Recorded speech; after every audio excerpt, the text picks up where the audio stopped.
दोस्तों, ये कहानी है 13 साल की वेडनेसडे एडम नाम की एक लड़की की, जिसके चेहरे पर किसी तरह के कोई इमोशंस नहीं बनते थे और मौत को लेकर उसके अंदर एक अजीब सा जुनून था। वो सोचा करती थी कि मरने के बाद इंसान कहाँ जाता है और उसका क्या होता है। इसी वजह से उसे अक्सर काले और सफेद रंग के कपड़े पहनना ज्यादा पसंद था। उसे देखकर सबको अजीब सा लगता, जैसे कि वो इस दुनिया की ही ना हो। तो चलिए जानते हैं कि आखिर वो लड़की ऐसी क्यों थी। तो कहानी की शुरुआत में वेडनेसडे को एक स्कूल में दिखाया जाता है, जहां वो अपनी डरावनी आंखों के साथ बरामदे में चल रही थी। वहीं बाकी सब लोग उसे घूर घूर कर देख रहे थे। जब वेडनेसडे अपना लॉकर खोलती है तो उसके अंदर उसे अपना भाई बंधा हुआ दिखाई देता है, जिसके मुंह में एक सेब था। वेडनेसडे उसकी रस्सियों को खोलती है कि अचानक उसे एक विजन आता है, जिसमें वो देखती है कि कुछ लोग उसके भाई को टॉर्चर कर रहे हैं। यहाँ हमें पता चलता है कि वेडनेसडे कोई आम बच्ची नहीं है और वो किसी को भी छूकर उसका अतीत और भविष्य देख सकती है। जब वेडनेसडे को पता चलता है कि स्विमिंग टीम के लड़कों ने उसके भाई को टॉर्चर किया था, तो वो 2 बैग में पिराना फिशेस को, जो बहुत ज्यादा खूंखार मांसाहारी मछलियाँ होती हैं, उनको भरकर स्विमिंग पूल के पास जाकर उन खून की प्यासी मछलियों को स्विमिंग पूल में छोड़ देती है, जिससे सारे लड़के अपनी जान बचाने के लिए पूल से बाहर निकलने की कोशिश करते हैं। तब वेडनेसडे उनसे कहती है कि उसके अलावा कोई भी उसके भाई को परेशान नहीं कर सकता। इसके बाद सीन शिफ्ट होता है और वेडनेसडे के माता पिता मोर्टिसिया और गोम्स को दिखाया जाता है। वो दोनों वेडनेसडे की हरकतों से परेशान हो चुके थे, इसलिए वो उसे नेवरमोर एकेडमी भेजने का फैसला करते हैं। इस एकेडमी में वो बच्चे रहते हैं जिनके पास कुछ खास ताकतें होती हैं और यहाँ उन्हें अपनी ताकत पर काबू पाना सिखाया जाता है। मोर्टिसिया और गोम्स भी इसी एकेडमी के स्टूडेंट्स थे, जिससे पता चलता है कि उनके पास भी सुपर पावर्स हैं। सीन शिफ्ट होता है और एक लड़के एम्बार्क्स को दिखाया जाता है, जो एक हाइकर था। वो नेवरमोर एकेडमी के पास वाले जंगल में अकेला चला जाता है। वो जंगल में एक जगह रुककर आराम कर रहा होता है कि अचानक एक अनजान क्रिएचर उस पर हमला कर देता है और उसे मार देता है। उस एरिया के एक पुलिस को उसकी जख्मी बॉडी मिलती है और वो आसपास की जांच करता है। यहाँ पता चलता है कि ये पहला हादसा नहीं था, बल्कि इससे पहले भी ऐसे कई हादसे यहाँ हो चुके हैं। दूसरी तरफ वेडनेसडे एकेडमी में जाती है और वहाँ की प्रिंसिपल लेरिसा वीम्स से मिलती है, जो उस एकेडमी को चलाती हैं। लेरिसा उसे रूममेट्स एनिड से मिलवाती है। एनिड एक वेयरवुल्फ थी और हर मामले में वेडनेसडे से पूरी तरह अलग थी। एनिड को रंग बहुत पसंद थे और उसने अपने साइड के कमरे को अलग अलग रंगों से सजा रखा था, जबकि वेडनेसडे को काली और डार्क रंग की चीजें पसंद थी। बाद में एनिड वेडनेसडे को एकेडमी में घुमाती है और वहाँ के मेन ग्रुप फैंग्स, फर्स, स्टोनर्स और स्केल्स के बारे में बताती है। फैंग्स के ग्रुप में वैम्पायर्स होते हैं, फर्स्ट ग्रुप में वेयरवुल्फ होते हैं और स्टोनर्स पत्थर में बदल सकते हैं और उनके सर पर सांप होते हैं। वहीं स्केल्स में जलपरियां होती हैं, जो लोगों के साथ आसानी से हेरफेर कर सकती हैं। एनिड वेडनेसडे को सबसे पॉपुलर लड़की बायंसा बार्कले के बारे में बताती है, जो बहुत ही खूबसूरत जलपरी थी। बायंसा का एक एक्स बॉयफ्रेंड ज़ेवियर थॉप भी उस एकेडमी में होता है, जो अपनी ड्राइंग को असलियत में बदल सकता है। इसके बाद वेडनेसडे के माता पिता वहाँ से चले जाते हैं, लेकिन जाने से पहले वेडनेसडे के पिता उस पर नजर रखने के लिए एक कटा हुआ हाथ वहाँ छोड़ देते हैं, जो जिंदा होता है और उसे थिंग कहा जाता है। इसके बाद वेडनेसडे तलवारबाजी की क्लास में जाती है और वहाँ बायंसा के खिलाफ लड़ने के लिए तैयार हो जाती है। बायंसा और वेडनेसडे के बीच जबरदस्त लड़ाई शुरू होती है और दोनों बराबर पॉइंट पर होते हैं। इसके बाद बायंसा कहती है कि वो बिना किसी हेलमेट के ये गेम खेलना चाहती है और ये गेम तब खत्म होगा जब दोनों में से किसी एक के शरीर से खून निकलेगा। दोनों के बीच फिर से लड़ाई शुरू होती है और दोनों एक दूसरे के ऊपर वार पे वार करते हैं। बायंसा वेडनेसडे पर वार करती है और उसके सर के बाएं तरफ एक कट लग जाता है, जिससे वेडनेसडे के सर से खून निकलने लगता है।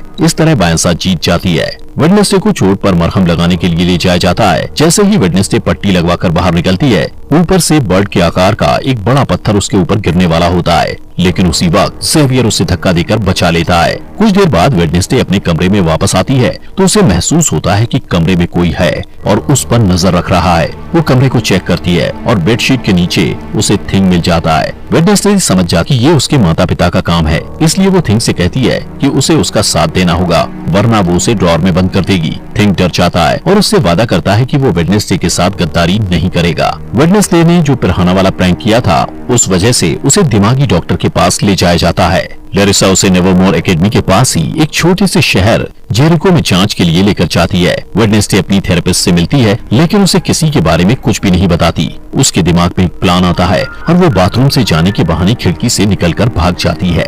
इस बीच वो एक आदमी से टकरा जाती है और उसे एक विजन आता है, जहां वो देखती है उस आदमी की कार एक्सीडेंट में मौत होने वाली है। वेडनेसडे डर जाती है और रिलैक्स होने के लिए कॉफी शॉप में पहुंच जाती है। वहाँ उसकी मुलाकात पुलिस के बेटे टायलर से होती है, जो वहाँ कॉफी बेचने का काम करता है। टायलर अपनी एस्प्रेसो मशीन को ठीक करने की कोशिश कर रहा होता है, लेकिन उसे कुछ समझ नहीं आता क्योंकि मशीन में जो इंस्ट्रक्शंस लिखे हुए थे वो इटालियन भाषा में थे। वेडनेसडे को इटालियन पढ़ना आता था, इसलिए वो आसानी से मशीन को ठीक कर देती है और इसके बदले में वो उसे बस स्टेशन तक छोड़ने को कहती है। टायलर के कुछ कहने से पहले ही वहाँ वो लड़के आ जाते हैं जिन्होंने वेडनेसडे के भाई को टॉर्चर किया था। वो लोग वेडनेसडे को भी परेशान करने लगते हैं। पहले वेडनेसडे उन्हें नजरअंदाज करने की कोशिश करती है, लेकिन जब बर्दाश्त नहीं होता तो वो उन्हें मारने लगती है। कुछ ही समय में लैरिसा पुलिस के साथ वहाँ आ जाती है और वहाँ की हालत देखकर उससे गुस्सा आता है और वो वेडनेसडे को डांटती है। इसके बाद वो लोग नेवरमोर एकेडमी जाने के लिए निकल जाते हैं।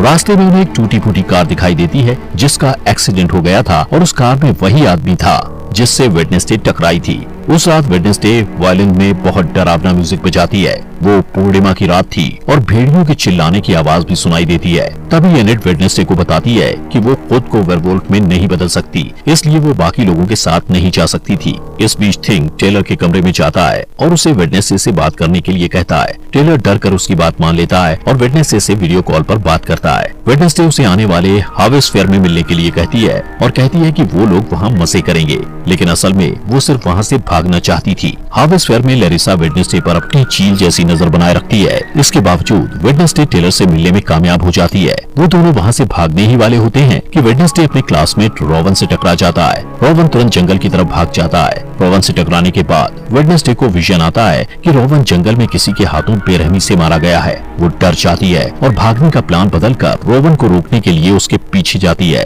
लेकिन इससे पहले कि वो कुछ बोल पाती, रोवन अपनी ताकत का इस्तेमाल करके वेडनेसडे को पेड़ के सहारे ऊपर लटका देता है। इसके बाद वो वेडनेसडे को अपनी माँ के बारे में बताता है जो भविष्य देख सकती थी। उसकी माँ ने 25 साल पहले एक तस्वीर बनाई थी और कहा था कि वेडनेसडे नेवरमोर एकेडमी को बर्बाद कर देगी। इसलिए रोवन कहता है कि कुछ भी बुरा होने से पहले वो वेडनेसडे को मार देगा। इसके बाद वो अपनी जादुई ताकत से वेडनेसडे का गला घोंटने लगता है। तभी एक भयानक राक्षस उसके ऊपर हमला कर देता है और रोवन को बेरहमी से मारकर वहाँ से गायब हो जाता है। वेडनेसडे उसकी कटी फटी बॉडी के ऊपर पड़ी हुई उस तस्वीर को उठाती है जिसे रोवन की माँ ने बनाया था। उसी वक्त पुलिस का हेड अपने पुलिस ऑफिसर्स के साथ वहाँ आता है और रोवन की बॉडी को ढूंढने की कोशिश करता है, लेकिन उसे बॉडी नहीं मिलती है। इसके बाद वेडनेसडे को पुलिस हेड के साथ दिखाया जाता है जो वहाँ हुई घटना के बारे में उसे बताती है, लेकिन हेड को उस क्रिएचर वाली बात पर भरोसा नहीं होता और उसे लगता है कि ये काम नेवरमोर एकेडमी के ही किसी स्टूडेंट का है। तभी वहाँ एक ऑफिसर आ जाता है। उसकी नजर दरवाजे से निकलते हुए रोवन पर पड़ती है जो जिंदा था। जब वेडनेसडे अपने कमरे में जाती है तो देखती है कि एनेट पीओ कप नाम की एक कॉम्पिटिटर की तैयारी में बिजी है।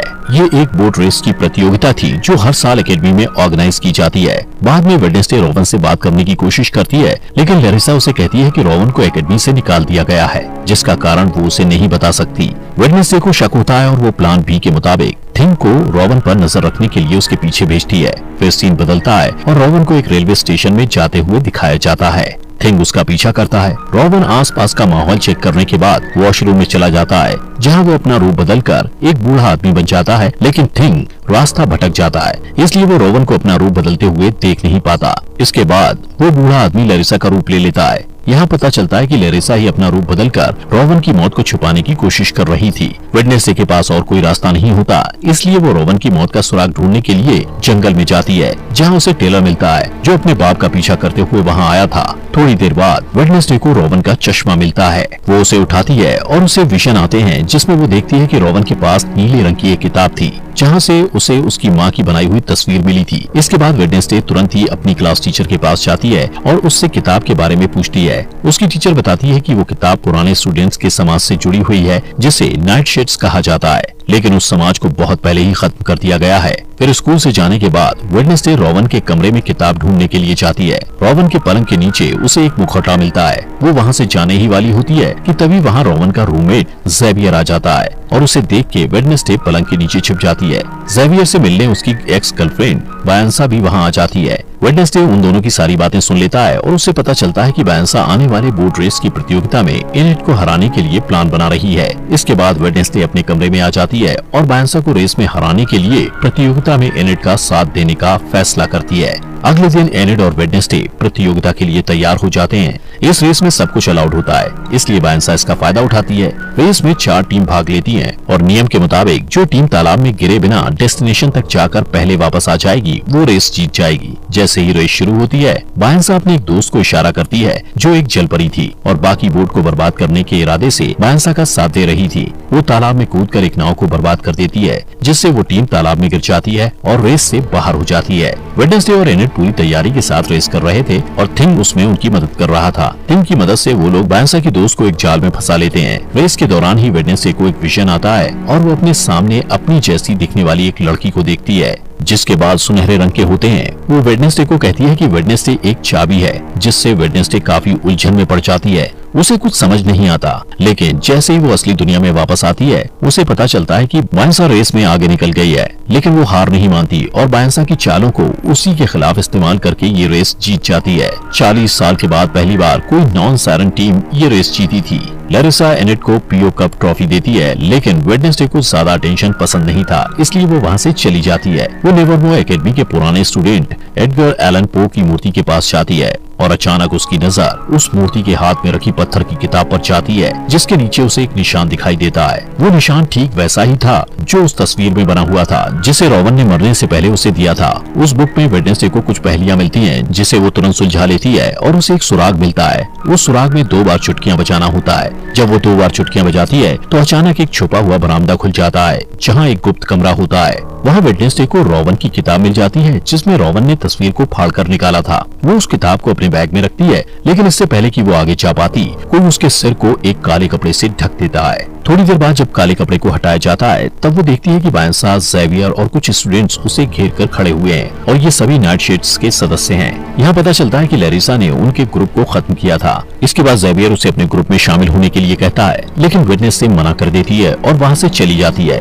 इसके बाद लैरिसा को दिखाया जाता है जो आउटरीच डे के बारे में घोषणा करती है, जहाँ एकेडमी के सारे स्टूडेंट्स को शहर के आम लोगों से मिलना जुलना होता है और उनके साथ काम करना होता है। इन लोगों को नॉमीज कहा जाता है। जब वो लोग शहर पहुँचते हैं, तब वेडनेसडे ज़ेवियर को बताती है कि उसके रूममेट की मौत हो चुकी है, लेकिन उसे इस बात पर भरोसा नहीं होता है और वो कहता है कि रोवन की मौत नहीं हो सकती, उसे बस एकेडमी से निकाल दिया गया है। इसके बाद वेडनेसडे उसे वो तस्वीर दिखाती है जो रोवन की माँ ने बनाई थी। ज़ेवियर उस तस्वीर को करीब से देखता है और कहता है कि इस तस्वीर में जो आदमी है उसने जेरिको शहर को बसाया था और उसका नाम जोसेफ क्रैकस्टोन है। थोड़ी देर बाद वेडनेसडे पिलग्रिम वर्ल्ड में जाने का फैसला करती है, जहां जेरिको के इतिहास के बारे में पता चलता है। वहां वेडनेसडे यूगिन नाम के लड़के से मिलती है जो मधुमक्खी पालने वाले क्लब में उससे पहले मिल चुका था और दोनों की दोस्ती भी हो गई थी। वो दोनों बातें करने लगते हैं और आसपास की चीजों को देखते हैं। इसके बाद सारे स्टूडेंट्स वहाँ की केयरटेकर अर्लिन से मिलते हैं, जो उन्हें पिलग्रिम वर्ल्ड घुमाते हुए जोसेफ क्रैकस्टोन की कलाकृतियों के बारे में बताती है। वेडनेसडे को ये सारी बातें इंटरेस्टिंग लगती हैं और वो अर्लिन से उसके बारे में और जानना चाहती है। अर्लिन बताती है कि उनके पास जोसेफ क्रैकस्टोन के खेतों में इस्तेमाल किए जाने वाले औजार, खाने पीने के बर्तन और फैमिली रूम्स भी हैं। वेडनेसडे कहती है वो यहाँ काम करना चाहती है, लेकिन अर्लिन कहती है कि उसे रेनोवेट किया जा रहा है, इसलिए वो वहाँ काम नहीं कर सकती है और कहती है वो सब ये ओल्ड वजरी में काम करेंगे और घूमने आए हुए लोगों को केक बांटेंगे। बाद में वेडनेसडे और यूगिन क्रैकस्टोन के फैमिली रूम में घुस जाते हैं। वहाँ वेडनेसडे को एक तस्वीर मिलती है जिसमें वो लड़की भी होती है जिसे वेडनेसडे ने अपने विजन में देखा था। थोड़ी देर बाद उसे वो किताब भी मिल जाती है जो उस लड़की ने पकड़ी होती है। वेडनेसडे देखती है कि उस किताब के सारे पन्ने खाली हैं, इसलिए उसे शक होता है कि ये किताब नकली है। तभी वहाँ यूगिन के साथ अर्लिन आ जाती है और उसे पकड़ लेती है। वेडनेसडे उससे असली किताब के बारे में पूछती है, तब अर्लिन झिझकते हुए बताती है कि 1 महीने पहले वो किताब चोरी हो गई थी। इसके बाद वो कॉफी शॉप में वापस टेलर से मिलती है और वो दोनों जोसेफ के बारे में पता करते हैं। टेलर कहता है कि ओरिजिनल मीटिंग हाउस का जो हिस्सा बचा हुआ है वो जंगल में है और पूरी तरह खंडर हो चुका है, जिसका इस्तेमाल अब क्रैश पैड के रूप में किया जाता है। इसके बाद वेडनेसडे जोसेफ क्रैकस्टोन की उस जगह की तलाश करने के लिए थिंग के साथ तुरंत जंगल में जाती है। इस दौरान उन्हें एक बेघर आदमी मिलता है, लेकिन थिंग उसका दम घोटने लगता है और उसे डराकर भगा देता है। तभी वेडनेसडे को एक विजन आता है और वो खुद को 400 साल पहले के टाइम में देखती है। यहाँ वो सुनहरे बाल वाली लड़की दिखाई देती है जिसे वेडनेसडे पहले भी अपने विजन में देख चुकी थी। उस लड़की को गाँव वालों ने घेर रखा था और वो उसे शैतान की संतान कहकर पुकार रहे थे। तभी वहाँ जोसेफ क्रैकस्टोन आ जाता है और उस लड़की को गुडी एडम्स कहकर बुलाता है। वो कहता है कि गुडी एक डायन है और उसे भी उसकी माँ और दूसरे आरोपी के साथ उस खेत में मर जाना चाहिए। इसका जवाब देते हुए गुडी कहती है कि जोसेफ ने उसकी जमीन हड़पी है, बहुत से निर्दोष लोगों की जानें ली है और उनकी शांति छीनी है। जोसेफ को गुस्सा आता है और वो गुडी को थोड़ी देर तक घूरता है और फिर उस खेत में आग लगा देता है। गुडी अपनी माँ को बचाने की कोशिश करती है, लेकिन उसकी सारी कोशिशें बेकार हो जाती हैं। जब कोई उम्मीद नहीं बचती तो वो एक गुप्त दरवाजे से निकलकर वहाँ से भाग जाती है। वेडनेसडे वहाँ छुपकर ये सब कुछ देख रही थी। गुडी जल्द ही वेडनेसडे के पास आती है और कहती है कि जोसेफ अपनी ये लड़ाई तब तक नहीं रोकेगा जब तक वो सबको मार नहीं देगा। इस खुलासे के बाद वेडनेसडे असली दुनिया में आ जाती है। वो थिंग को सब कुछ बताती है जो उसने अभी अभी देखा था। उनकी बात खत्म भी नहीं होती कि अचानक उन्हें वही भयानक राक्षस नजर आता है जिसने रॉबन को मारा था। उसी वक्त बारिश होने लगती है। वेडनेसडे बारिश में भीगते हुए उसके पीछे भागती है, लेकिन वो बहुत आगे निकल जाता है। वेडनेसडे उसके पैरों के निशान का पीछा करती है, लेकिन अचानक वो निशान इंसान के पैर के निशान में बदल जाते हैं, जिससे पता चलता है कि वो राक्षस कोई इंसान ही है। तभी वेडनेसडे ज़ेवियर से टकरा जाती है और उसे सब कुछ बताती है जो उसने देखा था। ज़ेवियर उन पैरों के निशान को देखना चाहता है, लेकिन बारिश के कारण पैरों के निशान मिट जाते हैं। अगले दिन शहर में जोसेफ क्रैकस्टोन की नई मूर्ति के उद्घाटन के लिए सब लोगों को इकट्ठा किया जाता है। वेडनेसडे जेरिको के मार्चिंग बैंड के साथ डोंट स्टॉप का म्यूजिक प्ले करती है और शहर के मेयर और प्रिंसिपल लैरिसा मूर्ति का उद्घाटन करते हैं। लेकिन तभी थिंग वेडनेसडे के ऑर्डर के मुताबिक मूर्ति को ब्लास्ट कर देता है और सब लोग डरकर भाग जाते हैं। वेडनेसडे की आंखों में बदले की चमक दिखाई देती है और वो अब भी वायलिन बजा रही होती है। इसके बाद लैरिसा वेडनेसडे पर चिल्लाती है क्योंकि उसे लगता है कि ये सब वेडनेसडे ने किया है, लेकिन वेडनेसडे कहती है कि उसने ऐसा कुछ नहीं किया है। वेडनेसडे लैरिसा पर इल्जाम लगाते हुए कहती है कि वो जंगल में होने वाले खूनी हादसे का सच जानते हुए भी अनजान बनने की कोशिश कर रही थी। उस रात वेडनेसडे को मिलने वाला बेघर आदमी जंगल में दिखाई देता है। तभी वो राक्षस उस पर हमला कर देता है। उस बूढ़े आदमी के पास एक कैमरा था जिसमें वहाँ की तस्वीरें कैद हो जाती हैं। कुछ समय बाद पुलिस हेड और उसकी टीम जंगल से उस खंडर तक पहुँच जाते हैं और उन्हें उस बेघर बूढ़े आदमी की बॉडी मिलती है। उन्हें वो कैमरा भी मिलता है जिसमें हादसे के वक्त की फुटेज होती है जो असली गुनहगार को सामने ला सकता है। जब कैमरे की तस्वीरों को बड़ा करके देखा जाता है तब पुलिस हेड हत्यारे का चेहरा देखता है। वो एक राक्षस का चेहरा था जिसे देखकर ऐसा लगता था जैसे वो किसी के बुरे सपने से निकल कर आया हो। दोस्तों, अगर आपको इस सीरीज के नेक्स्ट एपिसोड चाहिए तो कमेंट बॉक्स में नेक्स्ट एपिसोड लिखें और ये इसकी लगी हो